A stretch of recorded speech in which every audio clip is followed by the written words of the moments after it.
दोस्तों आप लोग को याद होगा जब एवेंजर्स एंड गेम का सुपर बॉल का टीजर ट्रेलर आया था तो उसमें एक सीन दिखाया गया था जहाँ पे हॉकाई किसी केव टाइप जगह पे जाता था। उस सीन को बहुत से लोगों को ये कहना था कि वो रियलिटी स्टोन खोजने गया है। कुछ लोगों का ये कहना था कि वहां पे अल्ट्रॉन है क्योंकि अल्ट्रॉन की आईज भी रेड कलर की होती थी, लेकिन ऐसा कुछ नहीं हुआ।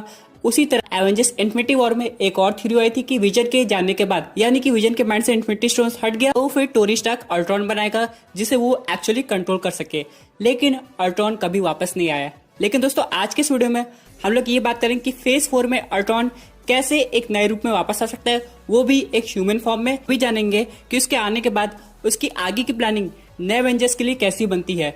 और यहाँ पे ये जो विलन आएगा ये स्टार्टिंग में तो पहले हीरो होगा लेकिन बाद में विलन बन जाएगा। नहीं, मैं मिस्टीरियो की बात नहीं कर रहा हूँ, मैं बात कर रहा हूँ एक और विलन की जो कि WandaVision टीवी सीरीज में दिखाई देने वाला है जिसका नाम है विक्टर। तो दोस्तों कंप्लीट वीडियो को स्टार्ट करने से पहले आप लोग कर दीजिए वीडियो को लाइक और कमेंट कीजिए आयरन मैन।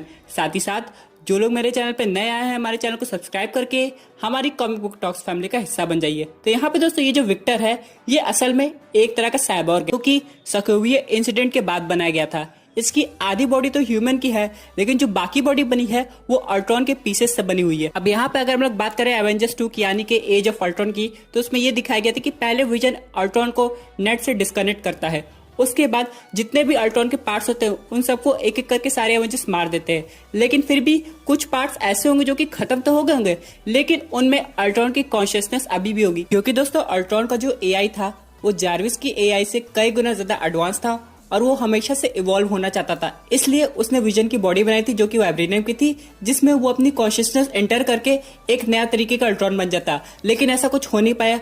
अब जबकि अल्ट्रॉन खत्म हो गया है लेकिन अभी भी उसके बॉडी के कुछ पार्ट्स बचे हैं, इससे एक साइबॉर्ग बनाया जा सकता है और जैसे वो किसी ह्यूमन कांटेक्ट में आएगा उससे एक दूसरी बॉडी मिल जाएगी। हाँ, ये विजन की बॉडी जितनी स्ट्रॉन्ग तो नहीं होगी लेकिन इसकी वजह से अल्ट्रॉन का काम चल जाएगा। ये जो कैरेक्टर जिसका नाम विक्टर है ये जैसे अल्ट्रॉन की बॉडी अपने ऊपर अटैच करता है इसकी कॉन्शियसनेस और अल्ट्रॉन की कॉन्शियसनेस एक हो जाती है। साथ ही साथ जो अल्ट्रॉन की प्लानिंग थी जो की थी एवेंजर्स को खत्म करना वो सामने आ जाती है। लेकिन इस बार अल्ट्रॉन दूसरी तरीके से काम करने वाला है, यानी कि यहाँ पे पहले नए एवेंजर्स इंट्रोड्यूस होंगे, उसके बाद ये सुपर हीरो बन के उनकी टीम में जाएगा और उनकी टीम में इन्वॉल्व होके उनके सारे मूव्स को समझेगा। यहाँ पे वो उनकी स्ट्रेंथ जानेगा, उनकी वीकनेस पता करेगा और जब सारे एवेंजर्स इस पे ट्रस्ट करने लगेंगे बाद में जाके ये अल्ट्रॉन का काम करेगा। लेकिन यहाँ पे एक सुपर हीरो ऐसा जरूर होगा जो उसकी हरकतों पर नजर रखेगा। फॉर एग्जाम्पल यहाँ पे हार्ली हो सकता है जो कि अगला आयरन मैन बन सकता है या फिर खुद आयरन हार्ट, क्योंकि दोस्तों अल्ट्रॉन समझ चुका है कि अगर एवेंजर्स को हराना है तो पहले उनके तरीकों को समझना पड़ेगा।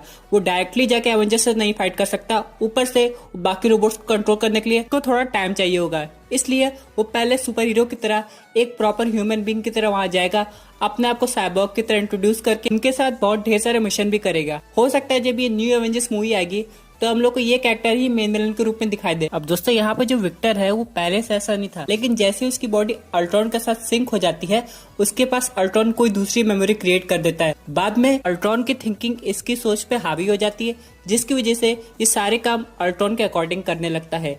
अब यहाँ पे ये इसके ऊपर पूरी तरह डिपेंड करता है कि अपनी विल पावर से अल्ट्रॉन को कंट्रोल कर सकता है कि नहीं। दोस्तों अगर हम लोग इसके पावर्स की बात करें तो इसके पास वो सब पावर्स है जो कि अल्ट्रॉन के पास थी, यानी कि ये इलेक्ट्रोमैग्नेटिक प्रोजेक्शन कर सकता है, मेटल को कंट्रोल कर सकता है और इसकी जो बॉडी है वो नाइनाइट से बनी हुई है, प्लस इसके पास वाइब्रेनियम है, यानी कि ये अपनी बॉडी को सेल्फ रिपेयर भी कर सकता है। लेकिन अगर हम लोग इसकी वीकनेस की बात करें तो अगर इस पे ज्यादा ओवरलोड पड़ जाता है तो कुछ समय के लिए शट डाउन हो सकता है और बाद में जाके अगर इसकी बॉडी को वाइब्रेनियम मेटल ना मिले जो इसकी बॉडी को रिपेयर करने में हेल्प करती है तो उसकी वजह से ये थोड़ा अजीब बिहेव कर सकता है, जिससे इसकी रियल आइडेंटिटी का पता लग जाएगा। और दोस्तों इसी के साथ एक और क्वेश्चन आता है कि अगर ये न्यू एवेंजर्स की टीम में आता है तो इसका पहला टारगेट होगा स्टार्क की टेक्नोलॉजी। जी हाँ दोस्तों, हम लोग सब लोग जानते हैं कि टोनी स्टार्क की टेक्नोलॉजी अभी भी बहुत लोग के पास आ सकती है। टोनी स्टार्क जाते जाते एडिट ग्लासेस पीटर पार्कर को दिया था लेकिन वो इनडायरेक्टली मिस्टीरियो के पास आ गई थी। अब मिस्टीरियो से क्या क्या किया था आप लोग जानते होंगे।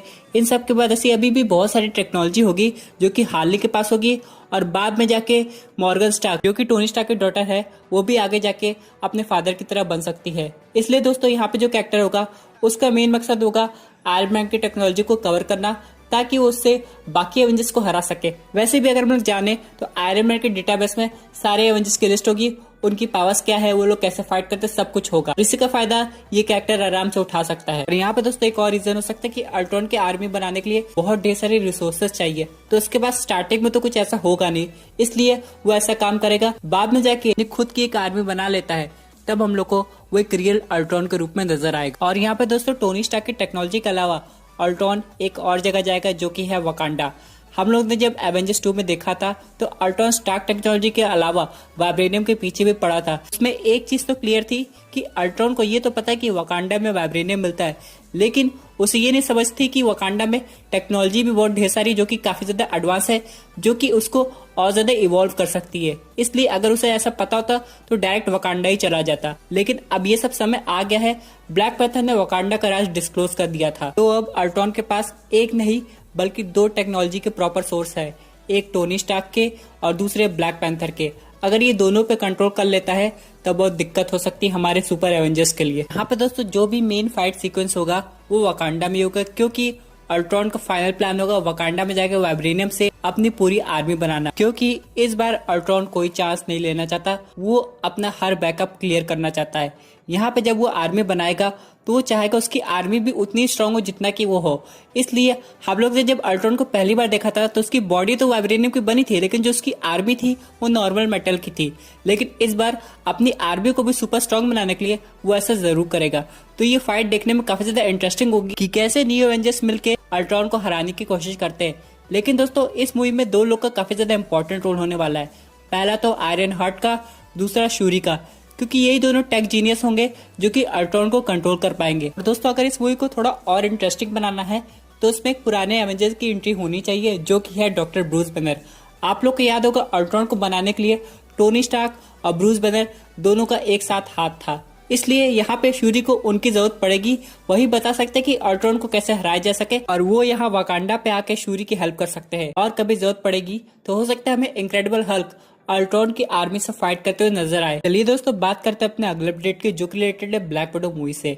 यहाँ पे ये कहा जा रहा है कि जो ब्लैक विडो की सोलो फिल्म आ रही है वो सिर्फ एक प्रीक्वल है, बल्कि पूरी फ्रेंचाइजी है। जी हाँ दोस्तों, जैसे आयरन मैन, थॉर ये सब फ्रेंचाइजी में चली है, वैसे ब्लैक विडो की भी फ्रेंचाइजी आने वाली है। बहुत से लोग ये सोच रहे होंगे ऐसा कैसे हो सकता है, क्योंकि ब्लैक विडो का एंड हो गया है एवेंजर्स एंड गेम में। तो दोस्तों मैं आपको बताना चाहता हूँ यहाँ पे हम लोग को एक नई ब्लैक विडो मिलने वाली है, जो कि खुद नताशा रोमानोफ की सिस्टर है, जिसका नाम है येलेना। अब यहाँ पे ये ऐसा होने वाला है, इसमें डायरेक्टर्स ने खुद कंफर्म किया है कि जो ब्लैक विडो का मेंटल है, यानी कि उसका जो टाइटल है वो उसको पास हो जाएगा। और जब ऐसा होगा तो जो ब्लैक विडो पार्ट 2 आएगी उसमें हम लोग को येलेना इन सुपर हीरो के रूप में दिखाई देगी। अब यहाँ पे बहुत से लोगों का ये क्वेश्चन था कि हो सकता है ब्लैक विडो पार्ट 1 में येलेना की डेथ हो गई हो, क्योंकि हमने एवेंजर्स इन्फिनिटी वॉर में ब्लैक विडो को एक जैकेट में देखा था जो कि एग्जैक्टली येलेना के जैकेट से मेल खा रहा था। इसलिए बहुत लोग कंफ्यूज थे, हो सकता है ब्लैक विडो येलेना को ट्रिब्यूट देने के लिए वो जैकेट पहनी हो। और यहाँ पे ये भी पता चल रहा था कि येलेना ने टास्क मास्टर से फाइट करते करते अपना सेक्रीफाइस कर दिया और ब्लैक विडो को बचा लिया था। लेकिन जब से ये न्यूज कंफर्म हुई कि येलेना अगली ब्लैक विडो बनने वाली है, तब से ऐसा लग रहा है कि मूवी की एंडिंग किसी और तरीके से होने वाली है। अब यहाँ पे स्कारलेट जॉनसन काफी लंबे समय से ब्लैक विडो का रोल प्ले कर रही है, और अचानक उसकी जगह कोई नई ब्लैक विडो आ जाए तो फैंस का रिएक्शन कैसा होगा। इसलिए पहले ही एवेंजर्स एंड गेम में ऐसा दिखा देगा कि ब्लैक विडो ने अपना सेक्रीफाइस कर दिया। बाद में इसकी प्रीक्वल मूवी में ब्लैक विडो पे जितना फोकस किया जा रहा है उतना उसकी सिस्टर पे फोकस किया जाएगा, यानी कि एक डिटेल तरीके से उसकी भी ओरिजिन दिखाई जाएगी। आप लोग को पता है जब रेड रूम में ब्लैक विडो बनाई गई थी, नताशा रोमानोफ के साथ उसकी सिस्टर येलेना पे भी वैसा टेस्ट हुआ होगा, यानी कि उसके पास भी एग्जैक्टली ब्लैक विडो वाली पावर्स है। यानी कि आगे जाके जब ये एवेंजर्स मूवी का पार्ट बनेगी तो ये सेम एक्शन सीक्वेंस करेगी जैसे कि नताशा रोमानोफ करती थी। अब इन सब के अलावा ये भी देखना पड़ेगा कि ये आगे जाके थंडरबोल्ट रोज के साथ काम करेगी कि नहीं, क्योंकि ये भी कहा जा रहा है कि स्टार्टिंग में ये टास्क मास्टर और ब्लैक विडो पहले एक साथ काम करते थे, बाद में टास्क मास्टर वहां से हट जाता है। वैसे भी अभी तक हम लोग को टास्क मास्टर की आइडेंटिटी की कोई हिंट नहीं मिली है, तब हम लोग को मूवी का वेट कुछ समय तक लिए और करना पड़ेगा, जिससे ये सारी चीज सॉल्व हो जाएगी। तो अगर हम लोग फाइनल अपडेट की बात करें तो रिलेटेड है मार्वल स्टूडियो से।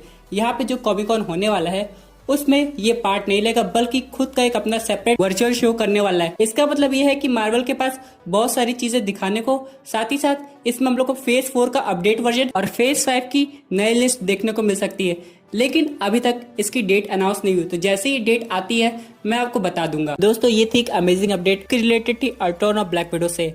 आई होप आपको ये वीडियो पसंद आई होगी। वैसे आपकी क्या व्यूज है इस पर्टिकुलर टॉपिक पे, अपने व्यूज जरूर कमेंट कीजिएगा। और दोस्तों, अगर आप ऐसी unique super hero content enjoy करना चाहते हैं तो हमारे चैनल को सब्सक्राइब करके हमारी सुपर हीरो फैमिली का हिस्सा बन जाइएगा। Thank you for watching.